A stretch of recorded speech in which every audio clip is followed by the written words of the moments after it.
Olá, gente. Então, nesse vídeo eu vou gravar para vocês a correção e explicação da página 16 do livro didático. Então, aqui, ó, livro didático, página 16, o exercício número 5. Ao iniciar suas atividades, um ascensorista registra tanto o número de pessoas que entram quanto o número de pessoas que saem do elevador em cada um dos andares do edifício onde ele trabalha.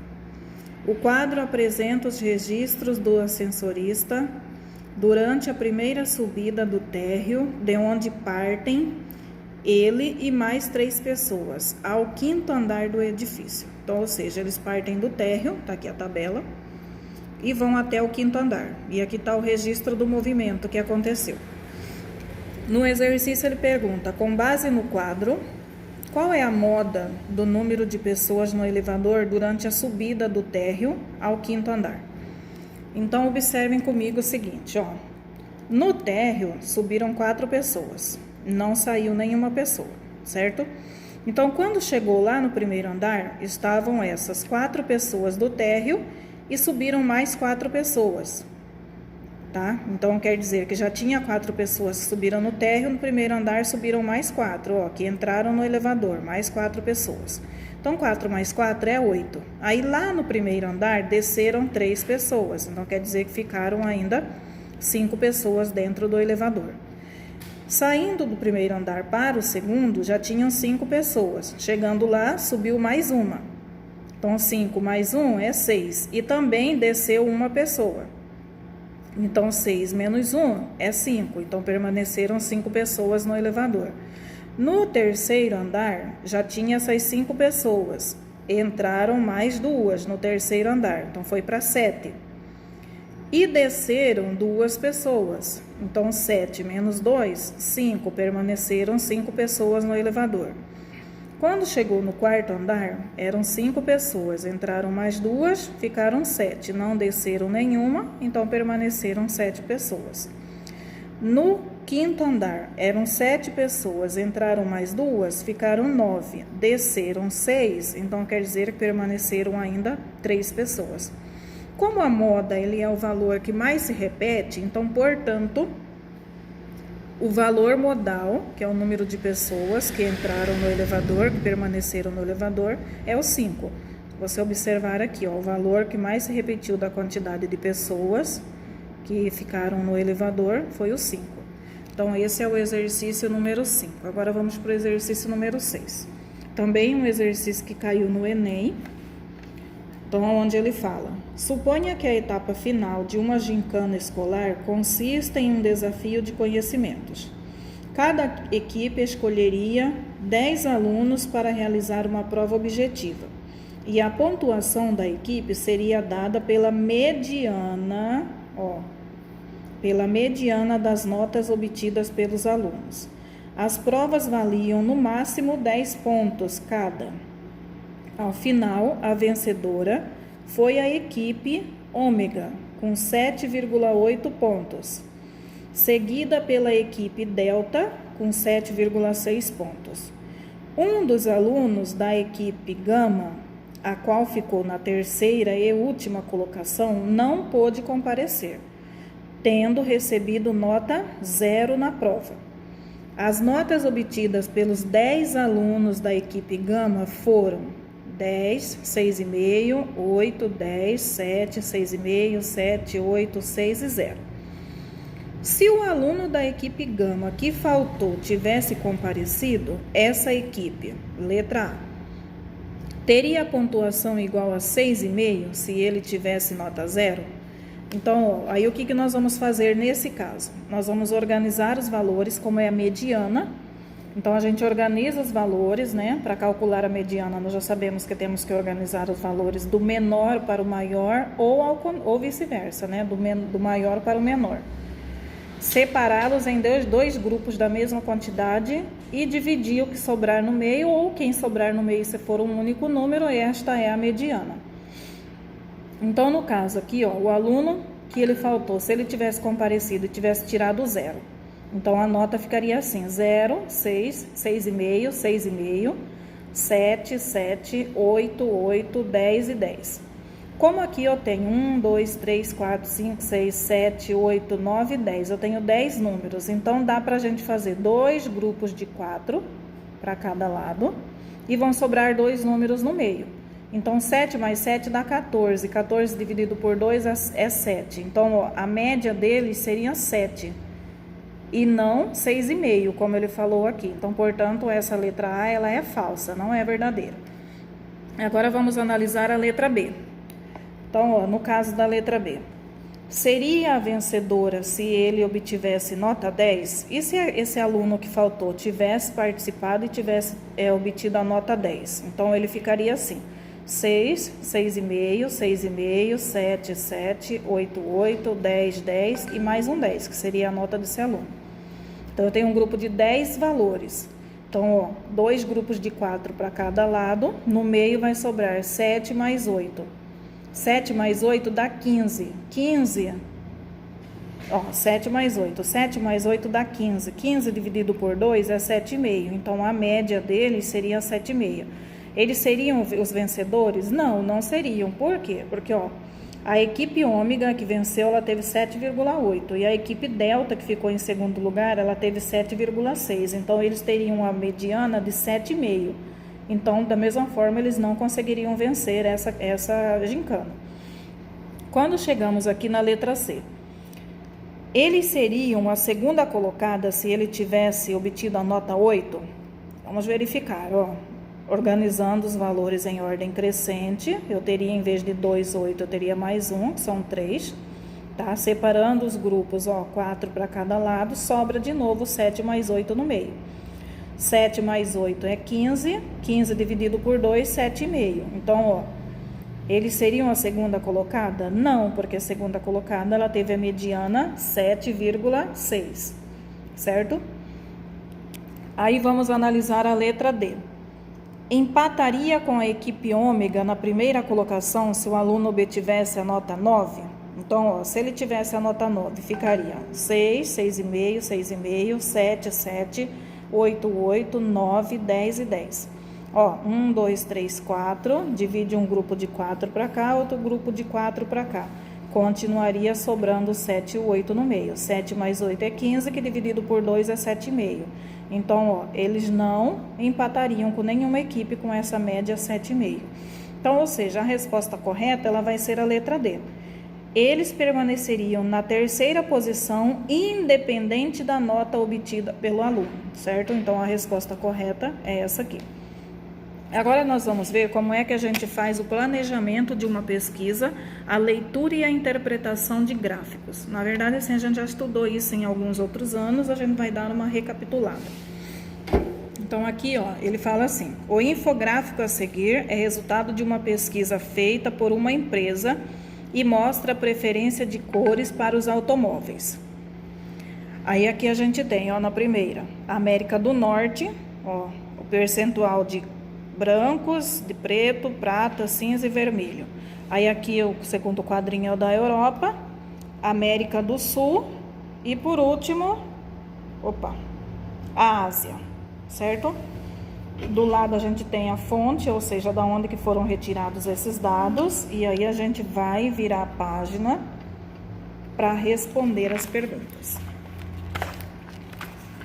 Então, aqui na página 17, ele pergunta lá, ó: de acordo com essa pesquisa, responda as questões.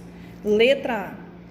1/4 dos veículos comercializados na América do Norte são de cor branca. Essa afirmação é verdadeira? Justifique a sua resposta. Então, ó, na América do Norte, a gente vem aqui, a América do Norte é o primeiro quadrinho, tá? Ele falou o seguinte, que 1/4 dos veículos comercializados, eles são de cor branca. Eles representam 25%. Para saber se isso é verdade ou não. Isso é verdade. Por quê? Você imagina o seguinte, ó, se eu pegar 100%, que é o todo, e dividir ele em 4, eu vou ter exatamente 25%. Então, ou seja, o 25% ele representa 1/4. Então, 25% ele é igual a 1/4, certo? Porque eu dividi o 100 em 4 partes para poder obter o 25. Então, ela é verdadeira. Na letra B, Qual é a cor preferida em todos os continentes? Agora a gente volta lá no gráfico e vamos fazer a análise, ó. No continente da América do Norte, a cor preferida é o branco. Na Europa, também é o branco. Na Ásia, também é o branco, com 47%. E na América do Sul, também é o branco, com 37%. Então, respondendo lá a letra B, a cor preferida em todos os continentes é o branco. Letra C. Que porcentagem corresponde a cores que não estão sendo mostradas nessa representação gráfica em cada continente? Então, ele quer saber as porcentagens das cores que não estão sendo mostradas. Então, por exemplo, lá na América do Norte, você tem que somar todos esses valores e ver quanto falta para dar 100%. Tipo, ó, aqui eu tenho 22%. Só um momento. Ó, 22%, 10 mais 12, 22%. Depois mais 19, dá 41, mais 19, 60%, e depois mais 25. Então, eu vou ter aqui, ó, 5, 85%. Para 100%, então, falta exatamente 15%. Então, quer dizer que na América do Norte, as outras cores correspondem a 15%, que são as outras cores, tá? Aí, quando vem na Europa, nós vamos fazer o mesmo tipo de cálculo. Então, você tem lá, ó, 33%, vou começar de baixo. Tem lá 18% mais 16%. Então, você tem 34%. Então, 18% mais 16%. Então, você vai ter 34%. Aí, 34% mais 18%.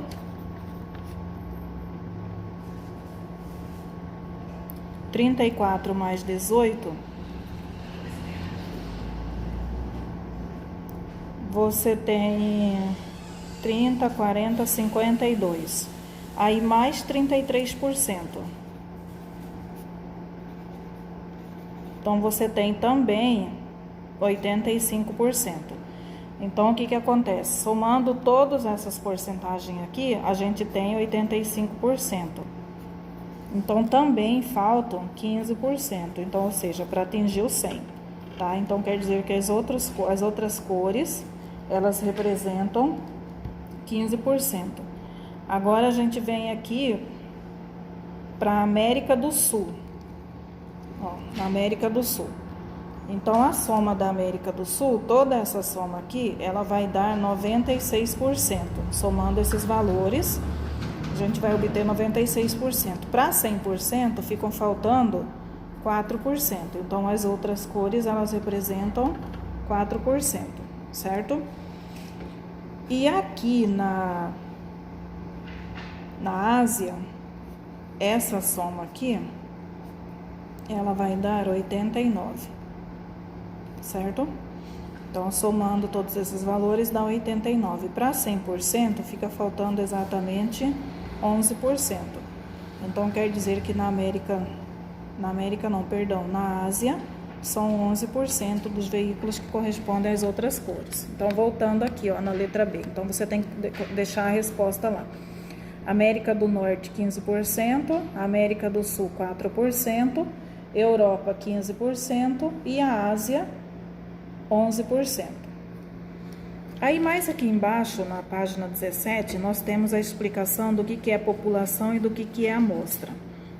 Então, o que significa a população? População, ela representa o conjunto todo. Então, quando eu falo população poconeana, eu estou me referindo a todas as pessoas que moram em Poconé, independente do bairro que essa pessoa mora, certo?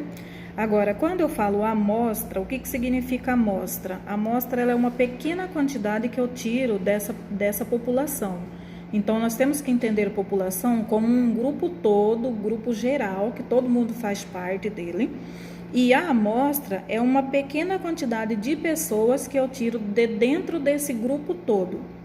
Então, por exemplo, para ficar mais fácil para você entender, Quando eu digo população poconiana, eu estou me referindo a todas as pessoas que moram em Poconé. Quando eu falo assim, eu vou fazer uma pesquisa só com as pessoas que moram lá no bairro Bom Pastor. Então, essas pessoas que moram no bairro Bom Pastor, eles são chamados de amostra, tá? Então, a amostra, ela é um conjunto pequeno dentro do conjunto todo que é a população, certo? É igual quando a gente fala de perfume, tá? A gente tem uma amostra grátis de perfume. Então, a gente tem o frasco do perfume e aí a amostra grátis, ela é uma pequena quantidade que vem num frasquinho menor. Então, é o mesmo raciocínio que a gente usa para a gente compreender população e amostra, certo? E nós vamos falar também sobre os tipos de variáveis, tá? Então, tudo aquilo que a gente estuda, nós chamamos ele de variável. E aí, tudo aquilo variável é tudo aquilo que a gente estuda e tudo aquilo que varia, ou seja, que muda, tá? Então, aqui, por exemplo, quando eu falo qual a sua forma preferida de lazer, eu estou falando de uma variável. Se eu quero saber quantos anos você tem, é uma variável. Se eu quero saber quantos aparelhos celulares tem na sua casa, é uma variável, certo? Aí, qual é a idade das pessoas que moram na sua casa? Ela é uma variável. E aí, a gente tem dois tipos de variável. A gente tem a qualitativa. Então, essa qualitativa é aquela que vem de uma qualidade, ou seja, ela não envolve número. E nós temos a quantitativa. Então, a quantitativa, o nome já fala, ela vem de quantidade, ou seja, ela vai envolver número. Qualitativa, por exemplo, quando eu quero saber em que cidade você nasceu, Poconé, Cuiabá, São Paulo, Rio de Janeiro, eu não estou contando, eu estou falando o nome, então ela é uma qualidade, então é uma variável qualitativa. Quando eu pergunto quantos anos você tem, eu estou quantificando a sua idade, então, portanto, ela é uma variável qualitativa, porque ela está envolvendo números, está envolvendo quantidade, certo? E aí a gente tem também alguns tipos de gráficos. Então, aqui a gente tem o gráfico de barras verticais ou de colunas, tá? Que ele recebe esses dois nomes. Então, aqui, ó, o que você faz para espantar o cansaço? Aí ele tem lá, durmo, assisto TV, faço atividade física, outros, faço meditação e tento relaxar, tiro férias e viajo, passeio. Letra A. Qual é o título desse gráfico? Então, ó, o título é o primeiro que vem. O que você faz para espantar o cansaço? Esse é o título, certo? Aqui, na letra B. Então, você tem que responder na letra A. O título é o que você faz para espantar o cansaço, tá? Copiar o título do gráfico aqui na letra A. Na letra B, a variável dessa pesquisa, ela é quantitativa ou qualitativa? Então, ó, as respostas são as variáveis. Você está dizendo durmo, assisto TV, faço atividade física, faço meditação, tiro férias e passeio. Nenhum dessas respostas aqui, ela está sendo quantificada, né? Então, portanto, ela está dando uma resposta. Ah, eu durmo, eu assisto TV, eu faço uma atividade física, eu medito, eu viajo, tiro férias. Então, o que acontece aqui? Ela é uma variável qualitativa, porque ela não está envolvendo quantidade. Ah, Cristina, mas aqui não está aparecendo o número lá? Sim, esse é o percentual de pessoas. Só que aqui, quando ele fala da variável, ele está se referindo às respostas, certo? Na letra C, qual é a fonte desse gráfico? Então, a fonte significa de onde que essas informações foram retiradas, e geralmente ela fica embaixo do gráfico. Fonte, o que você faz para espantar? Então, ó, da onde que ela é? Revista Saúde é Vital, São Paulo, número 412, Rio de Janeiro, certo? Então, aí essa é a fonte da onde que essa informação foi retirada. Letra D, e você? O que faz para espantar o cansaço? Aí ela é uma resposta pessoal, então é você que vai responder o que você faz para espantar o cansaço. Eu, no meu caso, me jogo no sofá e fico lá, né? Hibernando no sofá, sem fazer nada, fuçando no celular, né? Para ver se o cansaço some. Aí aqui na página 19, nós temos lá o gráfico de barras horizontais. Só um momentinho, só vou assinar um documento aqui rápido, a gente já continua.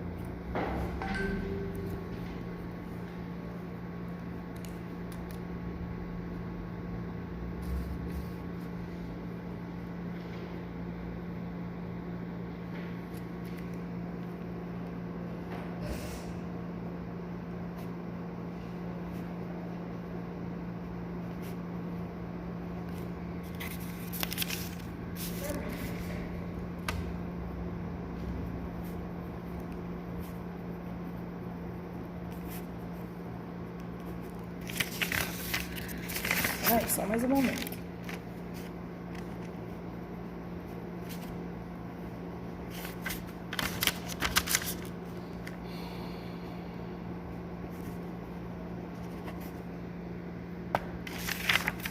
Arthur,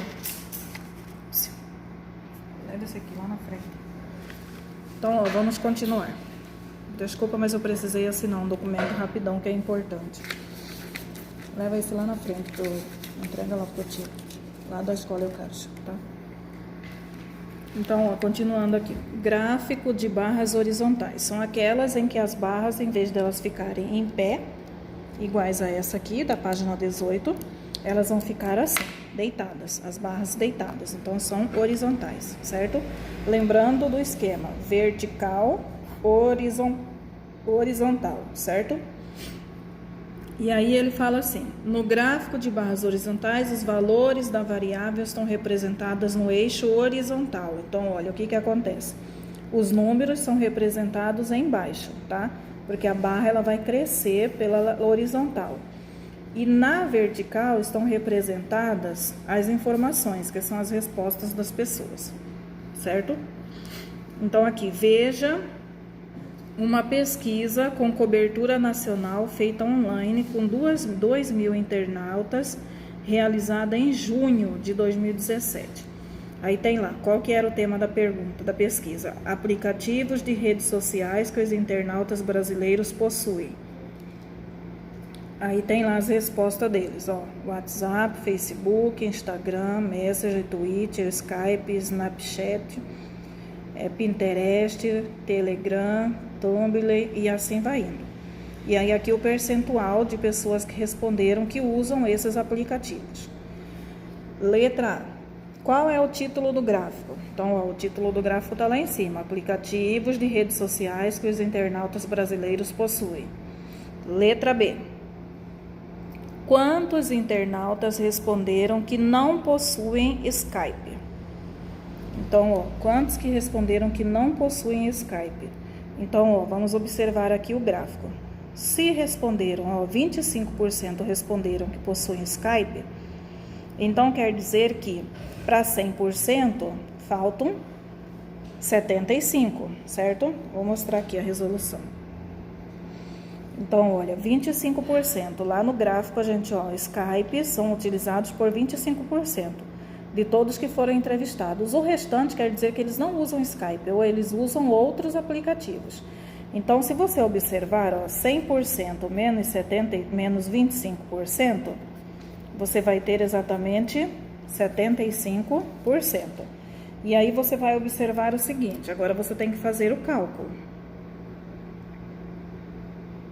Ele disse que foram 2.000 internautas que foram entrevistados. Então, para você saber quantas pessoas que não usam Skype, é só você fazer o seguinte: 75% de 2.000. Então, é só fazer o cálculo. Lembrando, 75% ele é a mesma coisa que 0,75. Então, você pode multiplicar 2.000 vezes 0,75. Você vai chegar num valor de 1.500. Então, quer dizer que são 1.500 pessoas dessa pesquisa que não usam o Skype, ok? Ah, mas eu não quero fazer assim. Pode fazer pela regra de 3, pode calcular a porcentagem normal, certo? Se fosse pela regra de 3, você faria 2.000, que é o total de pessoas, representam 100%. As 75% representam X, vai dar o mesmo resultado. Faz a multiplicação cruzada e você vai chegar no mesmo resultado do 1.500, certo? Agora nós vamos falar um pouquinho sobre gráfico de setores, é o famoso gráfico de pizza que a gente fala. Então, olha, este tipo de gráfico ele proporciona uma melhor visualização das relações entre as partes e o todo. O exemplo mostra o resultado de uma pesquisa realizada em 2016 sobre a quantidade de rodovias brasileiras duplicadas e pavimentadas. Então, ó, vamos analisar o gráfico. Rodovias duplicadas e pavimentadas no Brasil. Aí tem lá, no Nordeste, 1.204 quilômetros, no Sul, 1.492, Sudeste, 2.272 e no Centro-Oeste, 1.059. E no norte, 194 quilômetros. Esqueci do norte, né? Daí na letra A, quantos quilômetros de rodovia duplicadas, pavimentadas havia no Brasil em 2016? Então, ó, esse aqui era o total que havia. Então, você tinha que somar tudo isso aqui para dar o resultado. Então, ó, somando, fazendo essa soma, você vai encontrar que o resultado é 6.221 quilômetros de rodovias, certo? Na letra B, qual é a fonte dessa pesquisa? Então, a fonte, como eu já disse, ela fica sempre embaixo do gráfico. Então, a fonte, ela foi veiculada na Gazeta do Povo, né? Pela Confederação Nacional do Transporte e Ranking Global da Competitividade, no Fórum Econômico Mundial. Certo? Então, aí essa foi a fonte, da onde que ela saiu. Na letra C, a variável dessa pesquisa, ela é quantitativa ou é qualitativa? Ou seja, a gente está falando de quantidade ou está falando só de qualidade? Lembra, quantitativa é aquela que envolve número, contagem. Então, quando a gente está falando de quilometragem, então, portanto, ela é uma variável quantitativa, certo? Página 20. Lá na página 20 nós temos gráfico de linhas.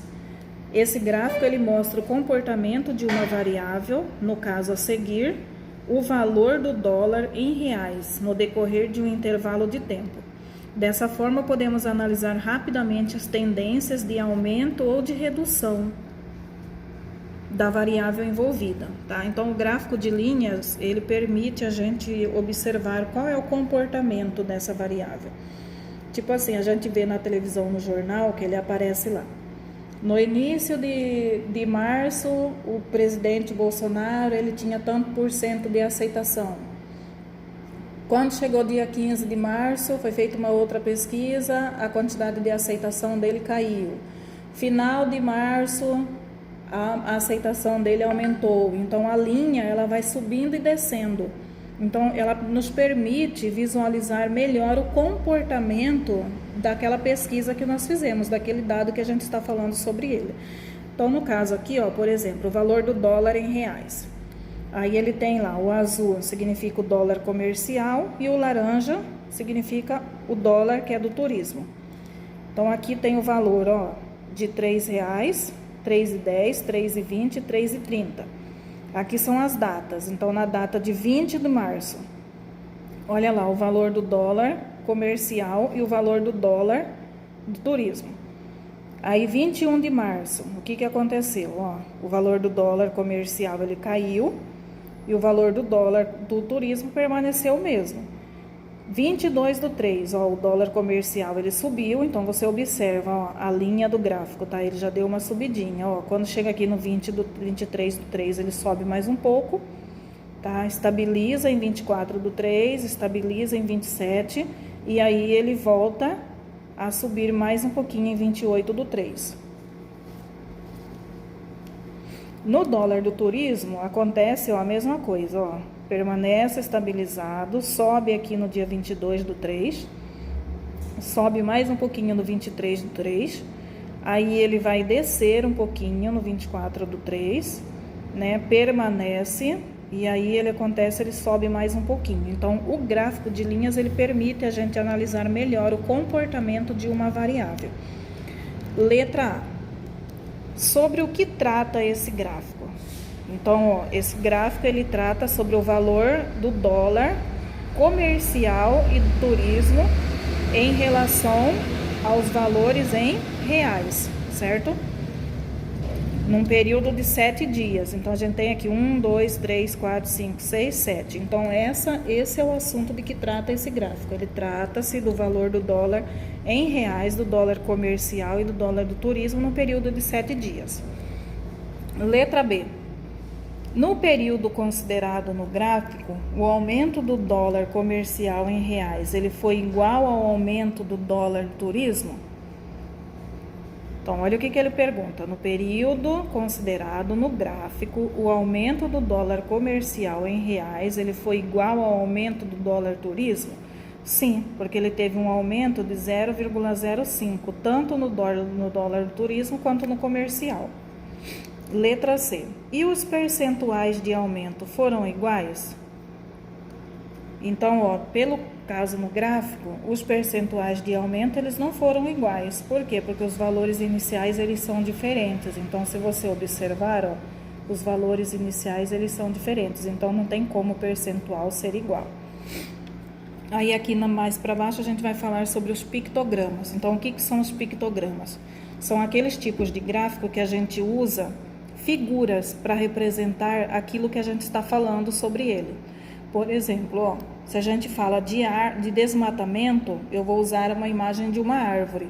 E aí a gente coloca a legenda, tipo assim, ó, por exemplo, tá vendo aqui nesse gráfico? Ele tá falando a quantidade diária de ração.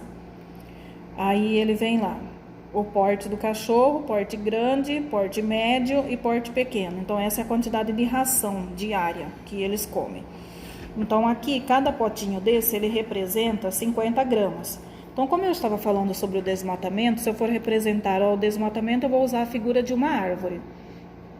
E aí eu posso colocar lá, o desenho de uma árvore, ela equivale a 100 árvores desmatadas, por exemplo, 100 árvores derrubadas.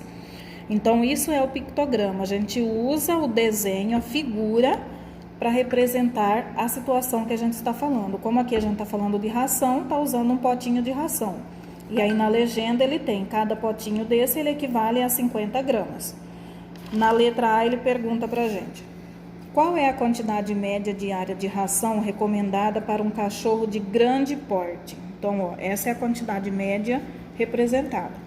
É só você observar, ó, de grande porte tem 1, 2, 3, 4, 5, 6, 7, 8, 9 e meio. Então aqui, ó, cada potinho desse vale 50 gramas. 9 vezes 5... dá 45, então são 450 gramas, mais a metade de um potinho significa 250 gramas. Então, portanto, ó, a quantidade recomendada é 475 gramas para um cachorro de médio porte, certo? Então, ó, 475 gramas.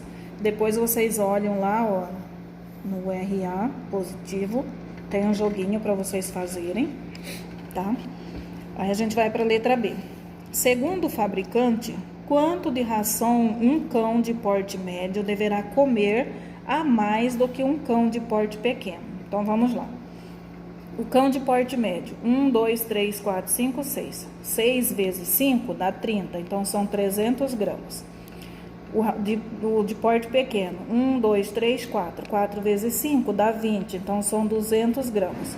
Quanto a mais que ele tem que comer? Então, ó, 300 menos 200 são 100 gramas. Então, ou seja, ele teria que comer 100 gramas a mais, certo? O cachorro de porte médio, ele come 100 gramas a mais que um cachorro de porte pequeno. Na letra C. Quantos quilogramas de ração serão necessários para alimentar um cão de porte médio durante 30 dias? Então, ó, a gente observou o seguinte. Um cão de porte médio, ele gasta por dia, ele teria que consumir 300 gramas, certo? Agora, 300 gramas por dia, é só você imaginar o seguinte. Um mês tem 30 dias, então se são 300 gramas por dia. Portanto, errei aqui. Então, ele seria... Peraí, deixa eu organizar aqui melhor. Então, seria 300 vezes 30.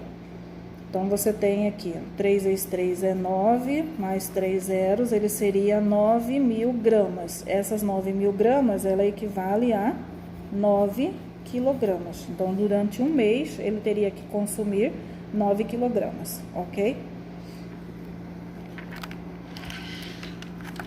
Aí aqui mais embaixo a gente vai falar sobre dados agrupados em classes, tá?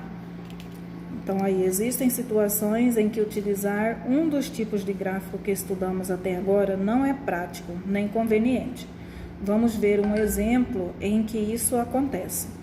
Em uma escola, as alturas em centímetros de 100 alunos do 8º ano estão registrados no quadro.